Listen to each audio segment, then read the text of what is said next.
તો મિત્રો તમે જોયું હશે કે ઘણા બધા લોકો જે હોય ને એના જ્યારે લગ્ન ના થયા હોય ને એ પહેલાં ભરીને ગંદા પુસ્તકો વાંચી લેતા હોય છે, ગંદી મૂવીઝ જોઈ લેતા હોય છે, અથવા તો ખરાબ વિડીયો જે છે એ આખો દિવસ જોઈને હલાવીને જે પોતાનું સફેદ પાણી જે છે એ કાઢ્યા કરતા હોય છે, બરાબર છે. પરંતુ એને એ નથી ખબર પડતી કે ભાઈ થોડા સમય પછી એટલે કે થોડા વર્ષો પછી આપણા લગ્ન થશે તો ત્યારે આપણને આ બધી વસ્તુ જોઈને હલાવીને પાણી બહાર કાઢવાની ટેવ પડી ગઈ છે, તો પછી એ સમયે આપણને યોનિની અંદર લિંગ નાખતી વખતે વાતાવરણ જે છે એ માફક જ નહીં આવે.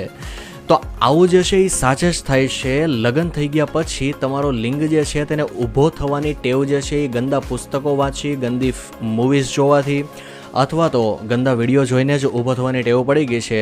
તો યોનિની અંદર નાખતી વખતે લિંગ યોનિની અંદર જતો જ નથી. એટલે કે મિત્રો લિંગ જે છે એને તમે મહા મહેનતે માંડ તમે ઊભો કર્યો હોય ને તો એ ઊભો જે છે એ વધારે સમય રહી નથી શકતો, તરત નીચે બેસી જાય છે.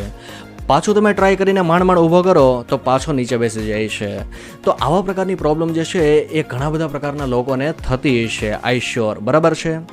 તો મિત્રો ઘણા બધા લોકો તેની ડિગ્રી જે છે એને ખબર જ નથી હોતી કે આની પણ અલગ અલગ પ્રકારની ડિગ્રી આવે છે અને તેને ખબર જ નથી હોતી કે મને કઈ ડિગ્રી છે.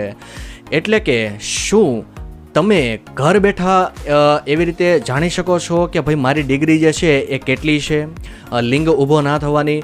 અને જો તમને ખબર પડી ગઈ તો પછી એનો ઈલાજ જે છે એ તમે સારી રીતે કરી શકશો. અને ઘણા બધા લોકો એવા પણ હોય છે કે લિંગ જે છે એ લગ્ન થયા પછી પાર્ટનરની યોનિની અંદર જતો જ નથી, બરાબર છે. એટલે કે હાર્ડ થાય તો જાય ને, એટલે કે કડક થાય તો જાય ને, કડક જ નથી થતો, ઢીલો જ રહે છે. તો ઢીલો તો કેવી રીતે અંદર જવાનો, બરાબર ને? પછી પ્રેગ્નન્સી નથી રહેતી, છોકરા નથી થતા અને બહુ બધી મુસીબતોનો સામનો જે છે એ ડેફિનેટલી કરવો પડે છે. તો મિત્રો આ વિડીયોની અંદર હું તમને જણાવી એ દેવાનો છું કે કેવી રીતે ખબર પડશે કે યોનિની અંદર તમારો લિંગ જશે કે પછી નહીં. કેવી રીતે ખબર પડશે કે મને કઈ પ્રકારની ડિગ્રી છે અને લિંગ ઊભો ન થવાની ડિગ્રી જે છે એ તમને આ વિડીયો જોયા પછી ખબર પડી જશે અને ટ્રીટમેન્ટ પણ સારી રીતે ખબર પડી જશે. તો મિત્રો વિનંતી કરું છું કે વિડીયો જે છે એ આખો જોજો, વચ્ચેથી બિલકુલ સ્કીપ નહીં કરતા, કારણ કે ઇમ્પોર્ટન્ટ ઇન્ફોર્મેશન છૂટી જશે. અને શું તમે આ ચેનલ ઉપર નવા આવ્યા છો તો પછી વાટ શેની જોવો છો યાર, ફટાફટ ચેનલને સબસ્ક્રાઈબ કરી દો, બેલ આઇકનને પ્રેસ કરીને ઓલ આપી દો અને વિડીયોને વધુમાં વધુ શેર કરવાનું બિલકુલ નહીં ભૂલતા, કારણ કે આવા વિડીયો બનાવવા પાછળ ખૂબ જ વધારે મહેનતની જરૂર પડતી હોય છે. તો ચાલો મિત્રો શરૂ કરી દઈએ વિડીયોને. જો મિત્રો સૌથી પહેલાં તો હું તમને જણાવી દઉં કે આની ટોટલ 3 પ્રકારની ડિગ્રી હોય છે લિંગ ઊભો ન થવાની. સૌથી પહેલી ડિગ્રીની વાત કરું તો તેની અંદર તમને ઇરેક્શન તો આવે છે, એટલે કે જ્યારે તમે તમારા પાર્ટનરને જોવો છો અથવા તો જ્યારે સંબંધ બાંધવાની અડધી કલાકની વાર હોય ત્યારે તે જ સપનાઓ મનની અંદર ચાલ્યા કરતા હોય છે કે અડધી કલાક પછી તો મજા આવવાની છે. તો એટલા માટે લિંગ જે છે એ ઓટોમેટિક જે છે એ હાર્ડ થવાનો શરૂઆત થઈ જાય છે, બરાબર છે. અને એ રહે પણ છે, પરંતુ 10-15 મિનિટની અંદર તમે વધારે પડતો સંબંધ જે છે એ નથી બાંધી શકતા, એ પહેલાં જ એ ઢીલો થઈ જાય છે. અને ઢીલો થયા પછી પાછો ઊભો કરવો મહા મુસીબત જે છે એ ઊભી કરી દે છે. તો આવા પ્રકારની ડિગ્રીને ફર્સ્ટ ડિગ્રી કહેવામાં આવે છે. 0 ડિગ્રી મતલબ કે તમે સાવ હેલ્ધી છો, તમને કોઈ પણ પ્રકારની પ્રોબ્લેમ નથી, એ કોને કહેવાય? તો એની અંદર અડધીથી પોણી કલાક સુધી તમારો લિંગ જે છે ઊભો ને ઊભો જ રહે છે, હાર્ડનેસ જે છે એ મેન્ટેન કરે છે, ઢીલો નથી પડતો મિત્રો, બરાબર છે. હવે આપણે બીજા પ્રકારની ડિગ્રીની વાત કરીએ તો તેની અંદર લિંગ જે છે એ ઊભો તો થાય છે, બરાબર, યોનિની અંદર પણ જાય છે, પરંતુ 5 મિનિટ પણ તમે સંબંધ નથી બાંધી શકતા, એ પાછો ઢીલો થઈ જાય છે અને પછી પાછો ઊભો કરવો જે છે એ મુશ્કેલ પડી જાય છે. 3rd પ્રકારની છેલ્લી ડિગ્રી જે છે એ તો મહાભયાનક છે.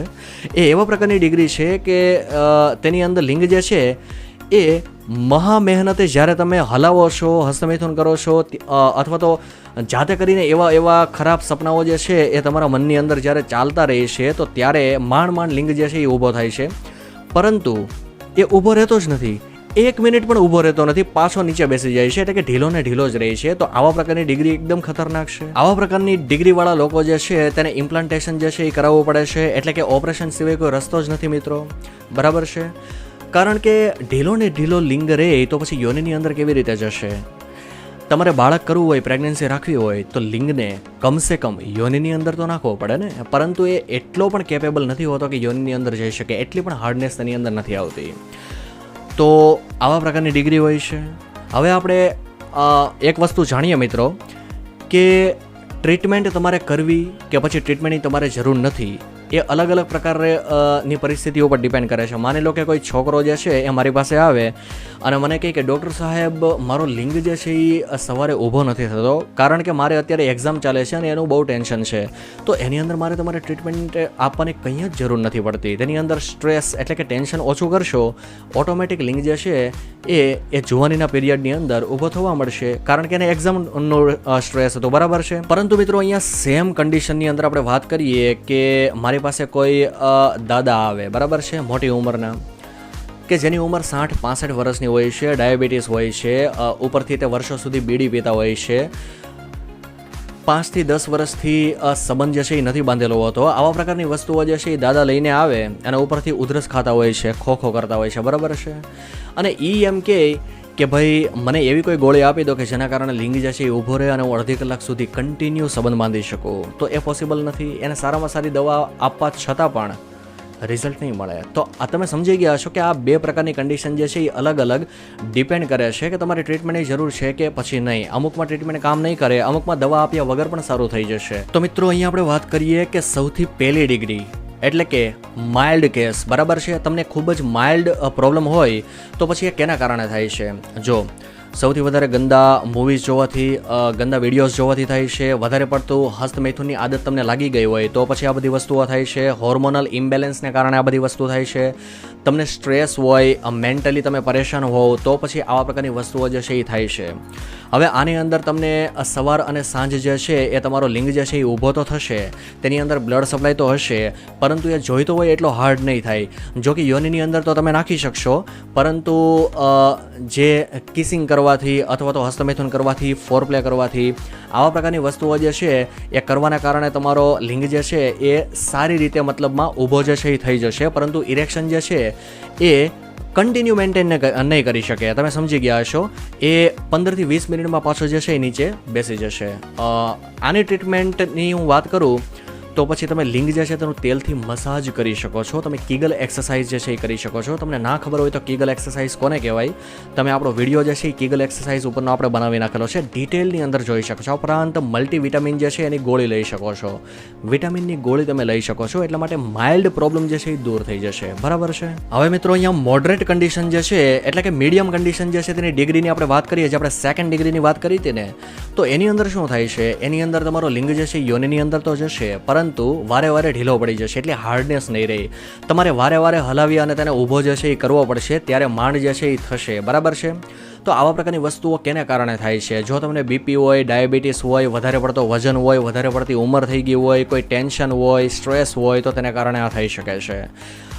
તેની અંદર ટ્રીટમેન્ટની અંદર એક પી શોટ કરીને ઇન્જેક્શન આવે છે, એ તમે કરી શકો છો, એ તમે લઈ શકો છો. આવા પ્રકારની મોડરેટ ડિગ્રીની અંદર મિત્રો હું તમને જણાવી દઉં કે લિંગ જે છે યોનિની અંદર જે છે એ તો જશે, પરંતુ વારે વારે તમારું સફેદ પાણી જે છે એ નીકળી જશે, બરાબર છે, અને મજા જે છે એ ખરાબ થઈ જશે. મેં તમને જે ઇન્જેક્શનની અને ટ્રીટમેન્ટની વાત કરી તો એ એક પ્રકારનો પ્રોફેશનલ રેપ્યુટેડ ડૉક્ટર જે છે એ આપી શકે છે, અને તે ડેફિનેટલી આ એક ઇન્જેક્શન જે છે તેનાથી બ્લડ સપ્લાય જે છે એ વધી જશે અને ડેફિનેટલી ફાયદો થશે. અહીંયા મિત્રો આપણે સિવિયર કન્ડિશનની વાત કરીએ કે જે 3rd ડિગ્રીની કેટેગરીની અંદર જાય છે, તો તેની આ કેટેગરી ખૂબ જ ભયાનક છે. તેની અંદર લિંગ જે છે એ ઢીલો ને ઢીલો જ રહે છે.